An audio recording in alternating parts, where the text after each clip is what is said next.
राहुल गांधी ने जेनजी का जिक्र क्या किया, हंगामा मच गया।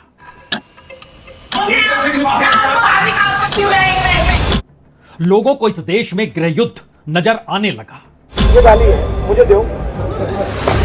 और पर बीजेपी के नेताओं की भी यही आवाज आई। वह इस देश में एक ऐसा संघर्ष सड़क पर पैदा कर देना चाहते हैं जो पूरे तरीके से अराजकता की स्थिति में इस देश को लाकर खड़ा कर दे। लेट्स गो एक्सपेरिमेंट और आपको हेलीकॉप्टर में राइड करा दें और उसके बाद मैं आपसे पूछूंगा आप इंजीनियर बनना चाहते हो, हाँ या ना। तरफ मौजूदा राजनीतिक सत्ता है और दूसरे तरफ विपक्ष का नेता खड़ा है। और उसके बाद उन्होंने देश के छात्रों से, देश के युवाओं से और जेन जी का जिक्र करते हुए देश को बचाने की दृष्टि से कि लोकतंत्र बचाना है तो सामने आना पड़ेगा।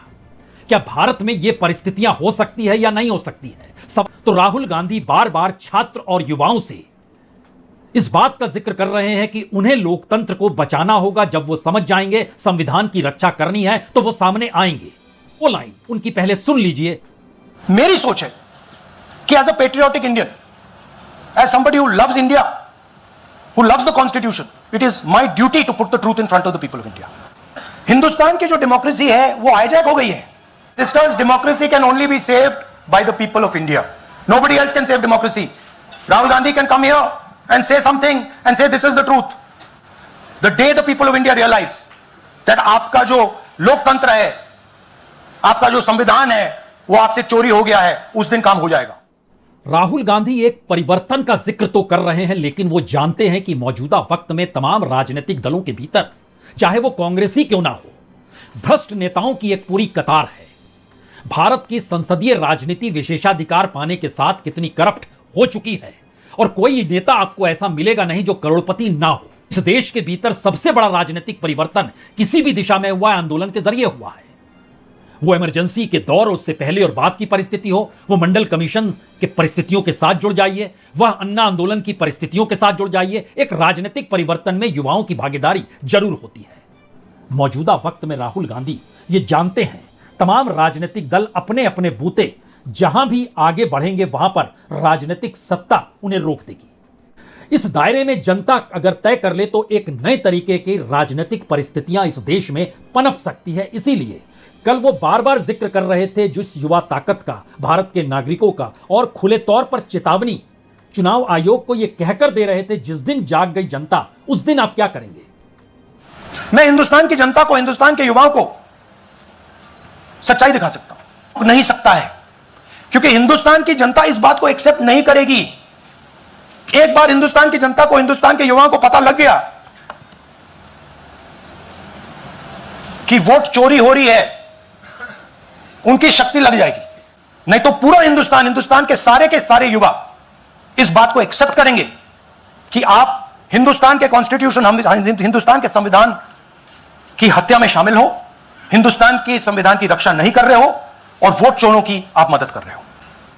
यानी इस वोटर लिस्ट को लेकर राहुल एक बात से कंफर्म हो चुके हैं कि अगर बिहार में चुनाव होंगे तो तेजस्वी अपने बूते चुनाव नहीं जीत सकते हैं जब तक जनता खड़ी ना हो जाए। यह कहते हुए कि दरअसल यह पूरा का पूरा चुनाव के तरीके चुनाव आयोग ने मौजूदा सत्ता के लिए बनाए हैं और उसका विरोध होना जरूरी है।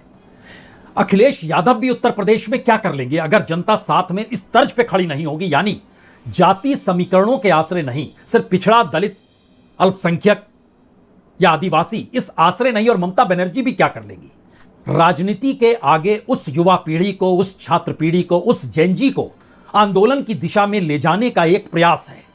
स्थितियों में परिवर्तन नहीं आएगा। यानी राहुल गांधी पहली बार वाकई अगर कांग्रेस का जिक्र नहीं कर रहे हैं, इंडिया गठबंधन का जिक्र नहीं कर रहे हैं, सिर्फ और सिर्फ खुद को विपक्ष के नेता के तौर पर रख रहे हैं, तो वो जनता को भी मौजूदा राजनीतिक सत्ता से उसी तरीके का विपक्ष मान रहे हैं जैसा 50 वर्ष पहले जयप्रकाश नारायण ने खुद को उसी रूप में प्रस्तुत करते हुए यूथ फॉर डेमोक्रेसी का पर्चा लिखा था।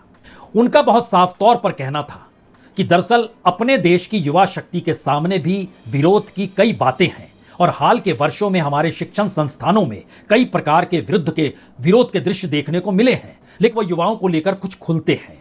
मौजूदा वक्त में राहुल गांधी उसी तर्ज पर धीरे धीरे खुल रहे हैं। वो जान समझ रहे हैं कि क्या हो रहा है और कैसे सत्ता ने तमाम संस्थानों पर कब्जा कर लिया है।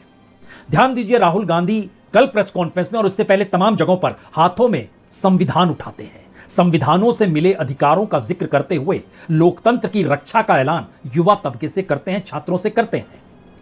इसीलिए जयप्रकाश नारायण भी अपने इस पर्चे में लिखते हैं कि दुर्भाग्य से लोगों के नागरिक जीवन के लिए जरूरी यह स्थिति आज अनेक तरफ से खतरे में है। सबसे गंभीर खतरा निर्वाचन प्रणाली के दूषित होने से है। लोकतंत्र के जन्म में चुनाव का महत्व जरा भी कम नहीं है, यह बीज रूप है, यह सीड है। और चुनाव के समय ही लोग अपने शासक को चुनने के अपने सर्वोपरि जन्म सिद्ध अधिकार का इस्तेमाल करते हैं। लेकिन आज चुनाव का केंद्र बिंदु लोक और लोकतंत्र की प्रक्रिया से अलग हट गया है। चुनाव उस वक्त हो रहा था जो इंदिरा गांधी जीत रही थी। कहते हैं कारण इसका यह है क्योंकि पैसा, झूठ, भ्रष्टाचार व बल प्रयोग ने मिलकर चुनाव के अर्थ व उसके तत्वों को ही धीरे धीरे किंतु सतत रूप से कमजोर करना प्रारंभ कर दिया है। चुनाव का खर्च दिन दूना रात चौगुना बढ़ रहा है। ना तो इतनी बड़ी राशि खर्च कर सकने वाले प्रत्याशियों के लिए उम्मीद भी रखी जा सकती है कि वे गरीबों के लिए काम करेंगे, और इसी तरह गुप्त पैसों पर पनपने वाले जाल फरेब, छल फद्म और सशक्त राजनीतिक व जातिगत स्वार्थों की शय पर होने वाले बल प्रयोग चौंकाने वाले तरीके से बढ़ रहे हैं। इस पूरी प्रक्रिया को अगर मौजूदा वक्त में आप लेकर आएंगे तो आपके सामने इलेक्ट्रल बॉन्ड नजर आएगा 16,000 करोड़ रुपया, जिसको यानी एक पूरी प्रक्रिया करप्ट और कैसे तानाशाही तरीके से पूरे सिस्टम को खत्म कर चुकी है। यह सवाल अभी नहीं, उस समय भी उठ रहा था और मौजूदा वक्त में उसी बात को राहुल गांधी नए सिरे से पिरोना चाहते हैं। जयप्रकाश नारायण के पीछे तमाम राजनीतिक दल उस समय जो इंदिरा के खिलाफ थे खड़े हो गए थे, लेकिन जेपी छात्रों से कह रहे थे आप खुद तय कीजिए कौन सा नेता होगा, कौन सा शख्स इस देश को चलाएगा। हो सकता है अब आपके जहन में जेनजी आने लगे, नेपाल में क्या हुआ, हो सकता है आपके जहन में बांग्लादेश आने लगे, वहां पर क्या हुआ, या श्रीलंका आने लगे, किस तरीके से चीजें आगे बढ़ी। लेकिन मौजूदा वक्त में अगर जयप्रकाश नारायण के बाद राहुल गांधी को जोड़िए और उस वक्त इंदिरा गांधी के बाद मौजूदा वक्त में नरेंद्र मोदी को जोड़िए, तो ये सारे सवाल आपको एक क्षण में मौजूद लगने लगेंगे कि मौजूदा राजनीतिक दलों को लेकर जनता के भीतर कोई भरोसा विश्वास नहीं है। यानी अपने तौर पर छात्र जब तक नहीं समझेंगे, इसलिए सवाल शायद यह कांग्रेस का नहीं है, यह आरजेडी का नहीं है, यह समाजवादी पार्टी का नहीं है, यह टीएमसी का नहीं है, यह शिवसेना और एनसीपी का नहीं है, यह किसी पॉलिटिकल पार्टी का नहीं है और उनसे जुड़े नेताओं का भी नहीं है।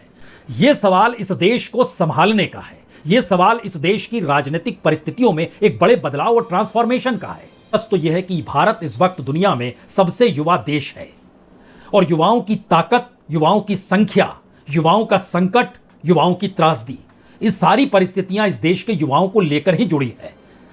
और जो पारंपरिक तरीके से राजनीति चली आ रही थी, उसने इस देश के संविधान को अपनी सत्ता के बचाने के लिए अगर प्रयोग किया है, और खुद एक पॉलिटिकल नेता के तौर पर और उसी गांधी नेहरू परिवार से निकले राहुल गांधी अगर ये समझ गए कि दरअसल ये परिवर्तन कांग्रेस और इंडिया से तो नहीं होगा, इस देश की जनता और युवाओं को, छात्रों को और जनजी को तय करना पड़ेगा, तो शायद भारत के राजनीतिक बदलाव की यह एक अनोखी और सुखद हवा तो है।